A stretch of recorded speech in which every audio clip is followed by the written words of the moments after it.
श्रीपादराजं शरणं प्रपद्ये. अध्याय 7. खगोल वर्णन. श्रीपाद श्रीवल्लभ चरित्रामृताचा महिमा. पहाटे श्री तिरुमलदासांनी आपलं आन्निक उरकून सांगण्यास सुरुवात केली. ते म्हणाले, अरे शंकर भट्टा, श्रीपाद वल्लभांचं दिव्य चरित्र अद्भुत, अतर्क्य आणि अपूर्व असं आहे. त्यांचं दिव्य चरित्रलेखन करण्याचं महत् भाग्य तुला लाभलंय. असा हा दिव्य योग श्रींच्या संकल्पानं तुला लाभला आहे. श्रीपादांचं एकाच वेळी अनेक ठिकाणी प्रकट होणं. नरसावधानी मृत्युमुखातून बाहेर पडल्यावर त्यांच्यातील आकर्षण शक्ती क्षीणावली. पूर्वी साधना करीत असताना ज्या मनुष्याचं ते ध्यान करीत तो कितीही दूर असला तरी आकर्षित होऊन त्यांच्या जवळ येत असे, ती शक्ती सुद्धा आता क्षीणावली होती. जे लोक पूर्वी त्यांना घाबरत होते ते त्यांना अजिबात घाबरेनासे झाले. वेळ पडल्यास त्यांचा उपहास करून त्यांना दुखवीत असत. त्यांची आर्थिक स्थिती सुद्धा खालावत चालली होती. 2 वेळच्या पोटभर जेवणाची सुद्धा काही वेळा भ्रांत पडत असे. अशा कष्टमय अवस्थेत ते आक्रोश करीत घराबाहेर आले. त्यावेळी महाचार्य बापन्नाचार्युलू त्यांच्या नातवास कडेवर घेऊन आपल्या घराकडे जात होते. राजशर्मांच्या घराकडून वळसा घेतल्यावर जो मार्ग येई तो थेट बापन्नाचार्युलूंच्या घराकडे जात असे. श्रीपाद बालपणी आपल्या घरापेक्षा अधिक वेळ आपल्या आजोबांच्या घरीच राहत. श्री नरसिंह वर्मा आणि श्री व्यंकटप्पा श्रेष्ठी यांच्या घरी सुद्धा स्वेच्छेनं जात. श्रीपादांची बोलावं असं नरसावधानींच्या मनात आलं. त्या गोंडस आणि लढीवाळ अशा दिव्य बालकास एकदा तरी कडेवर घेऊन लाड करावेत असं त्यांना वाटलं. नरसावधानींची दृष्टी श्रीपादावर पडली. श्रीपादांनी नरसावधानींकडे पाहून मंद स्मित केलं. ते स्मितहास्य अत्यंत मोहित करणारं होतं. नरसावधानी भिक्षेसाठी श्रेष्ठींच्या घरी गेले. तिथे श्रीपाद श्रेष्ठींच्या मांडीवर खेळत असलेले दिसले. नरसावधानींकडे पाहून श्रीपाद मिस्किलपणे हसले. नरसावधानी भिक्षा घेऊन ते नरसिंह वर्मांच्या घरी गेले.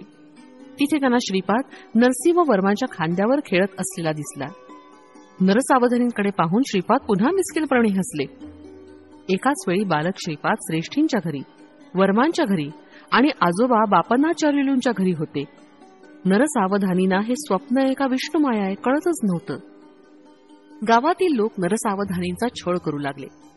पादगया क्षेत्रातील स्वयंभू दत्ताची मूर्ती अदृश्य होण्यामागे नरसावधानींचा हात आहे अशी लोक निंदा करू लागले. या लोकनिंदेनं पीडित होऊन नरसावधानी भ्रमिष्ठासारखे घरी परतले. त्यांना अशा स्थितीत पाहून त्यांची पत्नी अत्यंत दुःखी झाली. तिच्या मनातील वेदना प्रकट करण्यासाठी ती देवघरात गेली. तेव्हा तिनं पाहिलेले दृश्य आश्चर्यकारक होते. त्यांच्या देवघरात श्रीपाद बसलेले होते. त्यांना पाहून त्या पती पत्नीला अतिशय आनंद झाला. त्या उभयतांनी श्रीपादांना राजगिऱ्याच्या भाजीचं भोजन करण्याचा आग्रह केला. परंतु श्रीपादांनी जेवण्यास नकार दिला. काल, कर्म आणि कारण या तिन्हींचा एकाच वेळी संयोग झाल्यास असे अलभ्य योग जुळून येतात. विवेकवंत अशा योगांचे लाभ करून घेतात, तर अविवेकी या लाभास मुकतात. श्रीपाद प्रभूंनी त्या पती पत्नींच्या विनंतीस होकार दिला, परंतु या जन्मीसाठी नसून पुढल्या जन्मीसाठी. पुढल्या जन्मी ते महाराष्ट्राच्या पुण्यभूमीत श्री नृसिंह सरस्वतींच्या अवतारात त्यांच्या घरी अवश्य भोजन घेतील असं त्यांनी वचन दिलं होतं. एखादे समयी सूर्यचंद्राच्या गती बदलणं शक्य होईल, परंतु प्रभूंच्या वचनाविरुद्ध जाणं पंचभूतांसहित कोणत्याच जीवास शक्य नसतं. जग जरी हिंदोळलं, युग जरी पालटलं, तरी श्रीपादांच्या लीला नित्य सत्य आणि नित्य नूतन आहेत. देवघरात बसून श्रीपाद प्रभूंनी नरसावधानी आणि त्यांच्या धर्मपत्नीस हितोपदेश केला. हा उपदेश दत्तभक्तांना अत्यंत उपयोगी असा आहे.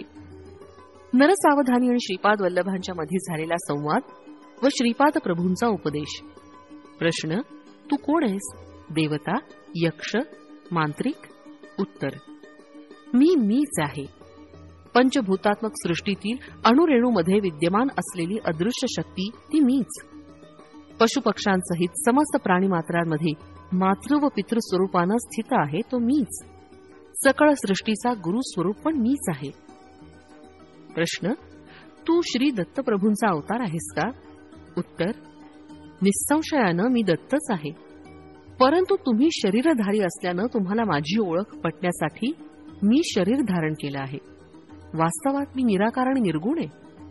प्रश्न: म्हणजे तुला आकार आणि गुण नाही एवढंच ना? उत्तर: निराकार असणं सुद्धा एक आकारच आहे.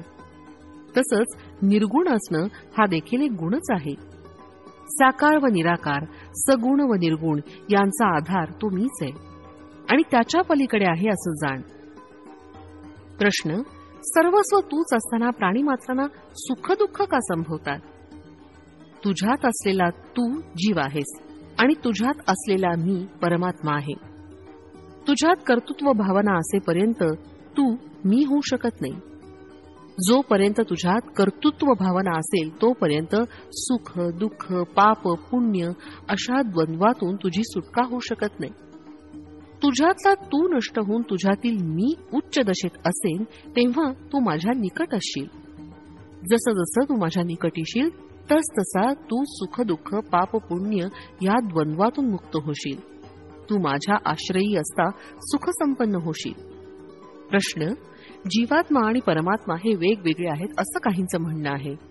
जीवात्मा व परमात्म्याचे घनिष्ठ संबंध आहेत असं काहींचं म्हणणं आहे. तर जीवच परमात्मा आहे असं काहींचं म्हणणं आहे. यातील खरं काय? उत्तर: तू वेगळा, मी वेगळा अशी भिन्नत्वाची भावना असली तरी हरकत नाही. तुझ्यातला अहंकार नाश पावल्यावर आपण दोघं द्वैतात स्थित असता आनंदाची प्राप्ती होईल. माझ्या अनुग्रहामुळे सगळं चालत असून तू केवळ निमित्त मात्र आहेस या तत्वाचं अनुसरण केल्यानं सुद्धा आनंद स्थितीस पावशील. मोहाचा क्षय झाल्यानं द्वैत स्थितीमध्ये असताना सुद्धा तू मोक्ष सिद्धी पावशील. तुझ्यात आणि माझ्यात अत्यंत सामिप्य असताना मी तुझ्याद्वारे स्वतःच व्यक्त करतो. माझ्यातील सर्व शक्ती तुझ्याद्वारे अभिव्यक्त होत असताना तुझ्यातला अहंकार नाश पावून मोहक्षय झाल्यानं या विशिष्ट असलेल्या अद्वैत स्थितीमध्ये पण आनंदाची प्राप्ती होईल. मोह नसल्यामुळं हा सुद्धा मोक्षच होय. तुझा अहंकार पूर्णपणे नाश पावल्यानं कर्तृत्वाची भावना नाहीशी होईल. तुझ्यात तू नसून केवळ मी असलेल्या त्या स्थितीत मनाच्या कल्पनेनं आकलन न होणाऱ्या ब्रह्मानंदाचा अनुभव करत असतो. म्हणून अद्वैत स्थितीत असला तरी मोक्ष प्राप्ती करू शकतो. द्वैत स्थितीत असला तरी, विशिष्टाद्वैत किंवा अद्वैत स्थितीत असला तरी मोक्ष सिद्धी किंवा ब्रह्मानंद स्थिती मात्र एकच. ती स्थिती मन आणि वाचा यांस अगोचर आहे, केवळ अनुभवानं जाणलं जातं. प्रश्न: अवधूत स्थितीत असलेले काही जण ते स्वतः ब्रह्म असल्याचे सांगतात, तर तू अवधूत आहेस का? उत्तर: नाही, मी अवधूत नाही. मी ब्रह्म आहे आणि ब्रह्म सर्वस्व असल्याचे अवधूतांचे अनुभव आहेत. तर मी ब्रह्म असून मी सर्वांतर्यामी असल्याची स्थिती माझी आहे. प्रश्न: तरी या किंचित भेदाचं रहस्य मला उमजलं नाही. उत्तर: समस्त संसार बंधनातून मुक्त झालेले अवधूत माझ्यात लीन होऊन ब्रह्मानंद सुखाचा अनुभव घेतात. त्यांच्यात व्यक्तित्व नाही. व्यक्तित्व नसल्याने ते संकल्परहित असतात. या सृष्टीच्या महासंकल्पात, महाशक्तीत मी आहे. जीव म्हणवणाऱ्या मायाशक्तीत पण मी आहे. माझ्यात लीन झालेले अवधूत सुद्धा तू परत जन्म घे अशी माझी आज्ञा झाल्यास त्यांना जन्म घेणे भाग आहे. संकल्पयुक्त सत्य ज्ञानानंद स्वरूप माझं आहे, तर संकल्परहित सत्य ज्ञानानंद स्वरूप त्यांचं आहे. प्रश्न: बीजास भाजल्यानं परत अंकुरित होत नाही, तसंच ब्रह्मज्ञान प्राप्त करून ब्रह्ममय झालेल्यांना परत जन्म घेणं कसं बरं साध्य होईल? उत्तर: भाजलेल्या बीजांचं पुनरंकुरित न होणं हा सृष्टीचा धर्म आहे. भाजलेल्या बीजांना पुनरंकुरित करणं हे सृष्टीकर्त्याचं शक्ती सामर्थ्य आहे. खरं पाहता माझा अवतार या सिद्धांताद्वारे सत्य धर्म निरूपण करण्यापूर्वी झाला आहे. प्रश्न: दत्तप्रभू श्रीपादा विवरण करावं. उत्तर: भूत, भविष्य, वर्तमान हे अवस्थात्रय, तसंच सृष्टी, स्थिती, लय इत्यादी त्रयांचं अतिक्रमण करून वडील अत्री महर्षी प्रसिद्ध झाले.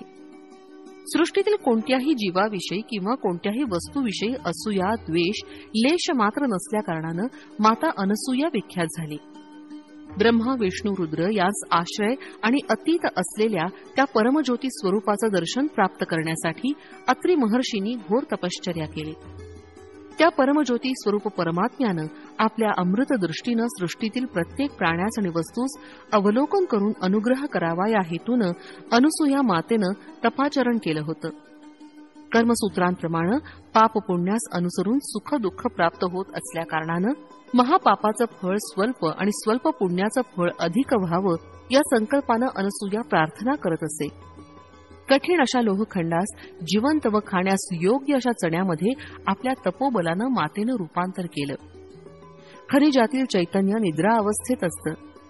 तरुगुल्मादीमध्ये अर्ध निद्रा अवस्थेत असतं. पशुमध्ये पूर्ण चैतन्याची स्थिती असते. खनिज म्हणून जन्मास येऊन मरण पावणे, नंतर वृक्षेतर जन्म घेऊन, तदनंतर पशुजन्म पाहून शेवटी मनुष्य जन्म घेतलेल्या मानवानं विवेक, ज्ञान व वैराग्यवंत होऊन त्याच्यात सुप्त असलेल्या परमात्म शक्तीस जागृत करून मोक्ष प्राप्त केला पाहिजे.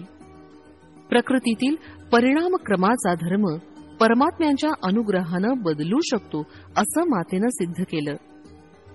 त्रिमूर्तींच्या स्वरूपात असलेलं चैतन्य जागृत अवस्थेत असल्याकारणानं निद्रावस्थेत बदलून त्यांना लहान बालकांचं रूप दिलं. त्रिमूर्तींच्या शक्ती एकवटून अनघादेवी रूप धारण केलं. दत्तात्रेयांचा अवतार घेऊन त्यांनी अनघादेवींचा अर्धांगिनी म्हणून स्वीकार केला. श्रीपाद श्री वल्लभावतारी वामभागी अनघादेवी व दक्षिणभागी दत्तात्रेय असून अर्धनारीश्वर रूपानं प्रभूंचा जन्म झाला. अशा महोत्तर सृष्टीस आपल्या संकल्प मात्रानं सृजन करण्याचं शक्ती सामर्थ्य असलेल्या प्रभूस आवश्यकतेनुसार सृष्टी धर्मामध्ये बदल घडवणं सहज शक्य आहे असं तू जाण. प्रश्न: श्रीपादा, सृष्टी धर्मामध्ये बदल घडवण्याचं सामर्थ्य असलेला तू माझ्या दारिद्र्याचं हरण करू शकत नाहीस का?